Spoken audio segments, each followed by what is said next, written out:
خروج من بطولة دوري أبطال أفريقيا يليق بالنادي الأهلي بإدارته وبرئيس ناديه. هو أسوأ رئيس للنادي الأهلي هو محمود الخطيب. محمود الخطيب ضيع هوية النادي الأهلي.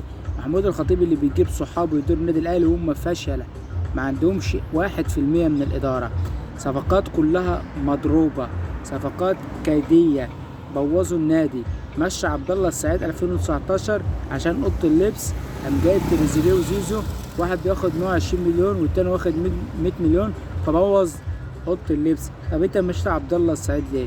كل الصفقات مضروبه، مدربين مضروبين، بتعمل لهم شروط جزائيه ونفس الغلطات بتاعت المدرب، هو نفس المدرب اللي فات بشرط جزائي بالراتب كله.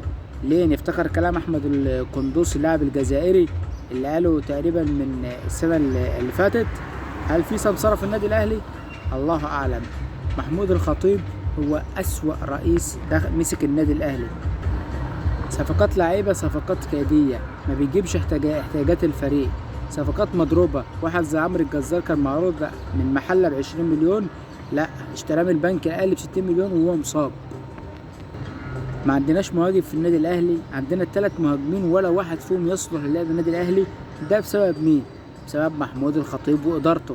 معين ناس فاشله، معين ناس في النادي فاشله، بس هم عشان صحابه فبعينهم.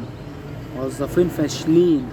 الناس المحترمه اللي زي كابتن محمد رمضان مشي وسابهم لما لقى الشلاليه. حسبي الله ونعم الوكيل فيك يا كابتن محمود، انت وادارتك.